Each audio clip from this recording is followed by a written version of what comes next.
এই মুহূৰ্তত দিবলৈ যোৱা বিগ ব্ৰেকিং নিউজ উপনিৰ্বাচনক লৈ এতিয়া নগাঁৱৰ সামগুৰি বিধানসভা সমষ্টিৰ নিৰ্বাচনী বতাহ গৰম হৈ পৰিছে। ৰকিবুল হুছেইনৰ দুৰ্গ সামগুৰিত হুছেইনৰ পুত্ৰ তানজিল হুছেইনে কংগ্ৰেছৰ প্ৰাৰ্থী হিচাপে প্ৰতিদ্বন্দ্বিতা কৰিব বুলি চৰ্চা চলি থকাৰ সময়তে অগপ দলৰ প্ৰাৰ্থী হিচাপে মন্ত্ৰী কেশৱ মহন্তৰ ভাতৃ মণিমাধৱ মহন্তক প্ৰাৰ্থিত্ব দিয়াৰ দাবী তুলিলে অগপৰ সামগুৰি বিধান পৰিষদে। দেওবাৰে সামগুৰি সমষ্টিৰ অগপৰ বিধান পৰিষদৰ বৰ্ধিত কাৰ্যনিৰ্বাহ সভাই উপনিৰ্বাচনতে আসনখনত অগপই বিচাৰি প্ৰস্তাৱ লোৱাৰ লগতে প্ৰাৰ্থী হিচাপে মণিমাধৱ মহন্তক দিব লাগিব বুলিও দাবী তুলিলে।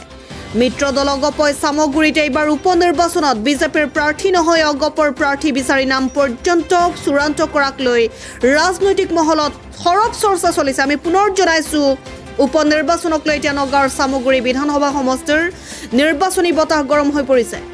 ৰকিবুল হুছেইনৰ দুৰ্গ সামগুৰিত হুছেইনৰ পুত্ৰ তানজিল হুছেইনে কংগ্ৰেছৰ প্ৰাৰ্থী হিচাপে প্ৰতিদ্বন্দ্বিতা কৰিব বুলিও চৰ্চা চলি থকাৰ সময়তে অগপ দলৰ প্ৰাৰ্থী হিচাপে মন্ত্ৰী কেশৱ মহন্তৰ ভাতৃ মণিমাধৱ মহন্তক প্ৰাৰ্থিত্ব দিয়াৰ দাবী তুলিলে অগপৰ সামগুৰি বিধান পৰিষদে।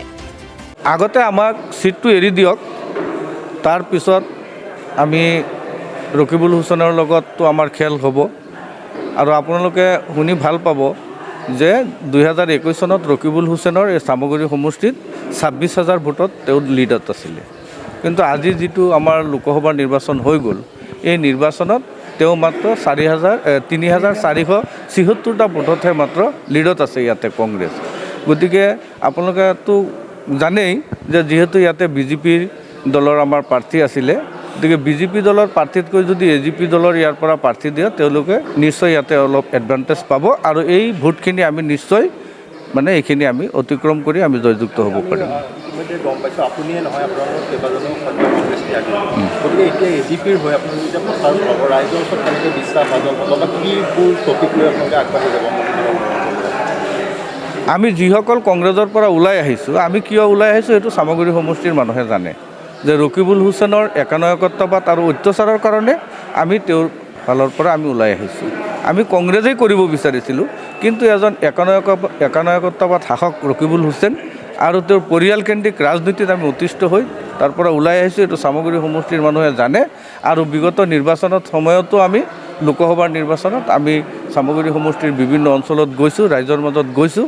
আৰু সেই অনুপাতে আমি যিহেতু বিগত দিনত আমাৰ সামগুৰি সমষ্টিত আমাৰ সংখ্যালঘু এলেকাৰ পৰা মাত্ৰ 10,000, 8,000, 9,000 ভোট বিজেপি দলে পাইছিলে, কিন্তু এইবাৰ আমি ওলাই অহাৰ পিছত প্ৰায় 25,000 ভোট আমাৰ মাইনৰিটি মুছলমান এলেকাৰ পৰা আমি বিজেপি দলক দিবলৈ আমি সক্ষম হৈছোঁ। যিহেতু আপুনি প্ৰাক্তন এজন কংগ্ৰেছ দলৰ কৰ্মী আছিলে, কিন্তু দেখিবলৈ পোৱা গৈছে যে কংগ্ৰেছৰ যিটো পৰিয়ালকেন্দ্ৰিক ৰাজনীতি, এইবাৰো তেনেকুৱা এটা বিষয় চৰ্চাত আহিছে যে তেওঁৰ পুত্ৰ বা তেওঁৰ পৰিবাৰ 35 বছৰ কাল সামগুৰি সমষ্টিৰ মানুহে আমি একেটা পৰিয়ালকে ৰজা বনাই আহিছোঁ।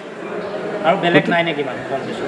এতিয়া তেওঁলোকে ভাবিছে সামগুৰিত তেনেকুৱা কোনো যোগ্য প্ৰাৰ্থী নাই, তেখেতৰ এগেইনষ্টত খেলিবলৈ সামগুৰি সমষ্টিৰ মানুহৰ কোনো যোগ্যতা নাই। গতিকে আমাক তেওঁলোকৰ লগোৱা লিগিৰিৰ নিচিনা তেওঁলোকে আমাক ধৰি লয়। সেইকাৰণে আমি ওলাই আহিছোঁ যে আমাকে যে প্ৰাৰ্থিত্ব দিব লাগিব তেনেকুৱা কোনো কথা নহয়। সামগুৰি সমষ্টিৰ পৰা আমি এজন প্ৰাৰ্থী দি তেখেতক এইবাৰ হৰুৱাই পেলাই আমি দেখুৱাম যে সামগুৰি মানুহৰো এটা স্বাভিমান আছে, আমাৰ সামগুৰি মানুহেও আমি নিৰ্বাচনত জিকিব পৰা আমাৰ কেপাচিটি আছে।